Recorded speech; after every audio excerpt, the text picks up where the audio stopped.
ধারাবাহিকের শুরুতে দেখা যায় যে বিহান কম্পাসের রাগ ভাঙাবে বলে কম্পাসের ফেভারিট ফেভারিট কিছু খাবার নিয়ে আসে। নিয়ে এসে বাড়িতে সেগুলো প্লেটে ঢালছে আর বলছে এগুলো তো ও খেতে ভালোবাসে, আমি দেখেছি। ও দেখলেই ঝাঁপিয়ে পড়ে খাবারগুলোর উপরে। বিহান, তুমি তো অন্যায় করেইছো, শুধু শুধু মেয়েটাকে ভুল বুঝেছিলে। অপরদিকে কম্পাস, মেঘমালা আর রশ্মিকা মিলে একটা বাক্স বাইরে পাচার করে, তাও আবার পাঁচিল থেকে টপকে। তো ওরা তো অতিরিক্ত ভারী। তো এবার রশ্মিকা জিজ্ঞেস করছে কম্পাসকে যে এটার মধ্যে কি আছে, এত ভারী কেন কম্পাস? কম্পাস বলছে এটার মধ্যে যা আছে না, মোনালিসা ম্যাডাম দেখলে একেবারে ভিড়মি খেয়ে যাবে। অপরদিকে বিহান তো নিজের মতো নিজে বলেই যাচ্ছে, বলছে এই ভুল বুঝেছি বলে কতদিন যে আমার সঙ্গে কথা বলবে না, মেজাজ নিয়ে থাকবে কে জানে। এমনিতে আমাকে ডিস্টার্ব করতে পারলেই তো আর কিছু চাই না মেয়ের, এখন আবার আমি সুযোগ করে দিয়েছি। তখনই তো বিহান বাইরে একটা আওয়াজ শুনতে পায়। এদিকে তো আওয়াজটা হয়েছে কম্পাসটা ওই বাক্সটাকে টেনে টেনে নিয়ে যাচ্ছে তার আওয়াজ। বিহান যতক্ষণে গিয়ে জানলা করে ততক্ষণে ওরা সেই বাক্সটাকে নিয়ে ওখান থেকে চলে যায়। বিহান আর কাউকে দেখতে পায় না। অপরদিকে ঋতু অখিলেশকে বলছে তুমি কি এখনো নিজের চোখে ঠুলি পড়ে থাকবে অখিলেশ? মুক্তি যে প্ল্যানিং করে আমাদের জীবনটা একেবারে শেষ করে দিচ্ছে সেটা কি তুমি বুঝেও বুঝতে পারছো না? অখিলেশ বলছে ঋতুজা দেখো আমি টোটালি কনফিউজড, কি হচ্ছে আমি সত্যি কিছু বুঝতে পারছি না। তখন ঋতু বলছে পারবে, সবটা তুমি সেদিন বুঝতে পারবে যেদিনকে ডিএনএ টেস্টের রিপোর্টটা আসবে। সেদিন সেদিন তুমি বুঝবে যে কার সঙ্গে সম্পর্ক রেখে তুমি আমাদের সংসারটা নষ্ট করলে। অখিলেশ, মুক্তি তোমাকে ফাঁসাচ্ছে এটা তুমি কেন বুঝতে পারছো না? ও যদি সত্যি তোমার প্রতি কমিটেড হতো তাহলে ও তোমার বিহানের এত বড় ক্ষতি করার কথা ভাবতে পারতো? কখনো ভাবতেই পারতো না, অসম্ভব। ওই সেনাপতি তোমার সন্তান নয়। তোমার তো কিছুই মনে করতে পারছো না, এটা কখনো হতে পারে যে তোমার কিচ্ছু মনে নেই, কিচ্ছু খেয়াল করতে পারছো না? তাহলে কি এটা খুব ডিফিকাল্ট? তুমি একবারও ভাবতে পারছো না যে মুক্তি হঠাৎ করে এসে এরকম একটা দাবি কেন করছে? অখিলেশ প্লিজ বোঝার চেষ্টা করো, এই পুরোটা প্ল্যানিং। অপরদিকে কম্পাসরা তো সেই বাক্সটা ঘরের ভিতরে নিয়ে আসে, তারপরে সঙ্গে সঙ্গে দরজাটা দেয়। তো এবার তো রশ্মিকা জিজ্ঞেস করছে কম্পাসকে যে বৌদি ভাই এটার মধ্যে কি আছে গো? এরকম বাক্সের মধ্যে তো মৃতদেহ থাকে, তুমি আবার সেসব কিছু আনোনি তো? তো কম্পাস তারপরে সেই বাক্সের ঢাকনাটা খুলতে রশ্মিকা আর মেঘমালা তো চিৎকার করে ওঠে। দেখে যে ওই বাস্কের মধ্যে একটা কঙ্কাল রাখা আছে। এবার তো রশ্মিকা মেঘমালা দেখেই চিৎকার করছে কঙ্কাল কঙ্কাল বলে। কম্পাস তখন ওদেরকে বলছে আরে তোমরা ভয় পেও না, চুপ করো, কেউ শুনতে পেয়ে যাবে। অপরদিকে ঋতুজা বলছে অখিলেশকে যে আমি সেনাপতির ডিএনএ টেস্টটা করাবো। ঠিক সেই সময় তো মুক্তি আসে, এসেই বলছে যে তোরা এই কথাই বলছিস, আমিও এই কথাই বলতে এসেছিলাম। তোকে আমি বলেছিলাম না যে তোর চেনা পরিচিত কোনো একটা জায়গা থেকে ডিএনএ টেস্টটা কর, তো সেটা একটু তাড়াতাড়ি করবে প্লিজ। আমার ছেলেটা না না খুব কষ্ট পাচ্ছে জানিস তো, আমাকে কি বলছে জানিস ঋতু, যে মা তুমি এমন সমস্ত কাজকর্ম করেছো যে এই বাড়িতে কেউ তোমাকে পাত্তাই দিচ্ছে না, সম্মানই করছে না। আমার বাবা পর্যন্ত আমাকে মেনে নিতে চাইছে না, বাড়ির কেউ না, এমনকি ঋতু তুইও তো ওকে মেনে নিতে চাইছিস না, তাই না বল?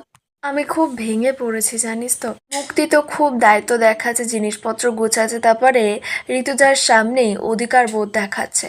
অখিলেশকে বলছে অখিলেশ তুমি তো নিশ্চয়ই তোমার প্রেশারের ওষুধটা খাওনি, দাঁড়াও আমি তোমাকে খাইয়ে দিচ্ছি, তুমি বসো। অখিলেশ তো বলছে যে না আমি ঠিক আছি। মুক্তি তো কোনো কথাই শুনবে না, বলছে না না দাঁড়াও না আমি খাইয়ে দিচ্ছি তোমাকে। ঋতুজা তখন অখিলেশকে বলছে আমি তাহলে নেক্সট উইকে ডিএনএ টেস্টের বন্দোবস্ত করছি। অপরদিকে কম্পাস রশ্মিকা ওদেরকে বলছে আরে বডি নেই, বডি থেকে সব রক্ত মাংস ঝরে গেছে, এই বলেই তো ও সেই কঙ্কালটাকে নিয়ে টেবিলে রাখে। তখন মেঘমালা কম্পাসকে বলছে ও কম্পাস, এই তুই এই কঙ্কালটা তুই কোথায় পেলি কম্পাস? তুই কি করতে চাইছিস বলতো?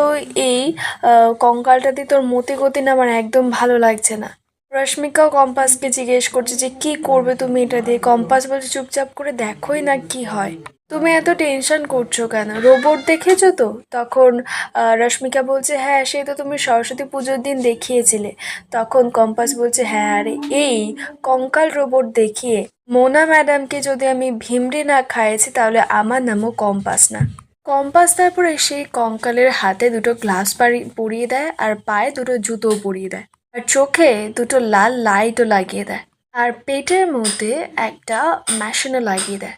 অপরদিকে বিহানও তো সব খাবার দাবার সাজিয়ে নিয়ে কম্পাসের ঘরের দিকেই আসছে। দিয়ে ঋতুজা রেগে মেগে ঘর থেকে চলে যায়। তখন মুক্তির সুযোগ পেয়েই এবার অখিলেশকে তো নিজের হাতে করার চেষ্টা করছে। মুক্তি অখিলেশের কাছে যাওয়ার চেষ্টা করছে আর বলছে যে তুমি এত টেনশন করো না, সবকিছু আবার ঠিক হয়ে যাবে, জানো তো, যদি তুমি আবার আগের মতো সবকিছুতে ইনভলভড হও। ডিকে এক্স্যাক্টলি কি প্ল্যান করছে আমি কিছুই বুঝতে পারছি না, জানো তো। তুমি একবার অভিজ্ঞান বাবুকে ফোন করে দেখো না। কম্পাসের থেকে ফর্মুলাটা না পেয়ে ডিকে হাত পা গুটিয়ে চুপ করে বসে থাকবে সেটা কিন্তু তুমি ভেবো না। তোমাকে নিয়ে ডিকের মনে নানান প্রশ্ন উঠছে, সন্দেহ জাগছে। তখন অখিলেশ বলছে কি কি সন্দেহ জাগছে, কি প্রশ্ন উঠছে? তখন মুক্তি বলছে এই যে তুমি ডিকের থেকে অ্যাডভান্স টাকা নিয়ে তুমি ওকে বিট্রে করছো, ওর হয়ে কোনো কাজ করছো না, হঠাৎ করেই তোমার ফ্যামিলি তোমার কাছে এতটা ইম্পর্টেন্ট হয়ে উঠেছে। এটা কিন্তু ডিকে একদম ভালো চোখে দেখছে না, সেটা মাথায় রেখো। এই বলেই মুক্তি চলে যায়। অপরদিকে বিহান গিয়ে তো দরজা ধাক্কা দিচ্ছে এবার কম্পাসে। এবার ওরা তো ভয় পেয়ে গেছে যে কে হঠাৎ করে এসেছে। কম্পাস গিয়ে তখন দরজার সামনে বলছে কে এসেছে, আমার খুব ঘুম পাচ্ছে, আমি এখন দরজা খুলতে পারবো না। বিহান তখন কথা বলতে এবার কম্পাসরা তো ভয় পেয়ে যায়, সঙ্গে সঙ্গে সবকিছু একেবারে লুকিয়ে ফেলে। তারপরে কম্পাস দরজা খোলে, দরজা খুলতে দেখছে যে বিহান হাতে থালার উপরে সুন্দর সুন্দর খাবার সাজিয়ে দাঁড়িয়ে আছে। তো কম্পাসে দেখেই তো লোভ লেগে গেছে। বিহান তারপরে ঘরের ভিতরে ঢুকে খাবারটা টেবিলের উপরে রাখে। এবার কি বলবে, বিহান কিছু বলতেও পারছে না ওর বোন আর বৌদির সামনে। তখন মেঘমালা বলছে আরে এটা তো কমন ব্যাপার, এখানে এত লজ্জা পাওয়ার কিছু নেই, স্বামী স্ত্রীর মধ্যে তো ভুল বোঝাবুঝি রাগারাগি হয়েই থাকে।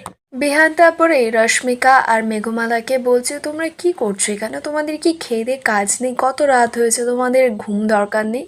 আর বৌদি দাদা তো তোমার জন্য ঘরে অপেক্ষা করছে জেগে, তাই না, তুমি এখানে কি করছো? মেঘমালা বলছে ও রুদ্র এখনো ঘুমায়নি, ও তাহলে তো আমার এখানে থাকাটা একদম উচিত নয়।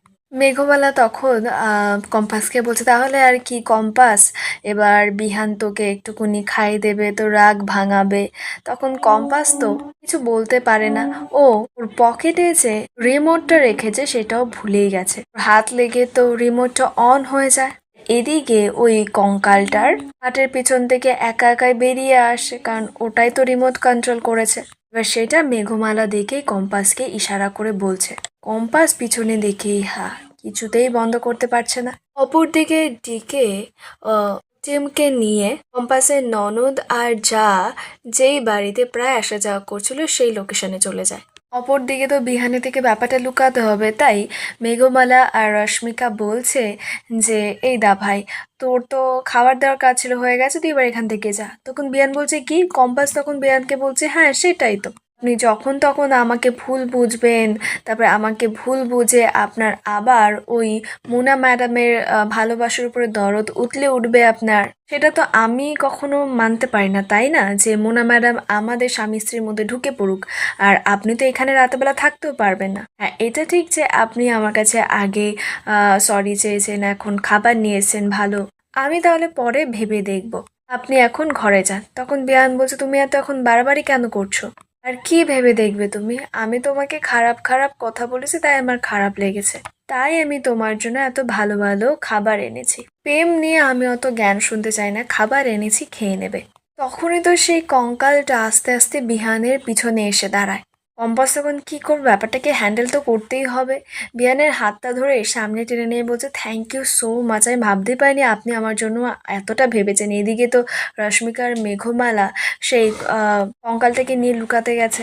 কম্পাস বলছে আর আপনি যে আমার জন্য এতটা ভেবেছেন সেটাই অনেক, আমি আর কেন রাগ করে থাকবো, আপনি একটা কাজ করুন, আপনি অনেক রাত হয়েছে জানিয়ে ঘুমিয়ে পড়ুন। এবার বিহান কি করবে, ওখান থেকে রেগে মেগে চলে যায়। কম্পাস তারপরে দরজা দেওয়ার সময় দেখে যে বিহান মোনালিসার ঘরের দিকে গেছে। তো কম্পাস সেটা মেঘমালা রশ্মিকাকে বলে, তো তখন মেঘমালা বলছে যে না না হতেই পারে না, এটা এত রাতে বেলা ও কেন যেতে যাবে মোনালিসার ঘরে। কম্পাস বলছে আমি দেখলাম গো, তুমি দাঁড়াও আমি আরও একবার গিয়ে দেখে আসি। মেঘমালা বলছে যে এইটাকে নিয়ে কি করব কম্পাস, কম্পাস বলছে দাঁড়াও না কি আগে দেখে আসি।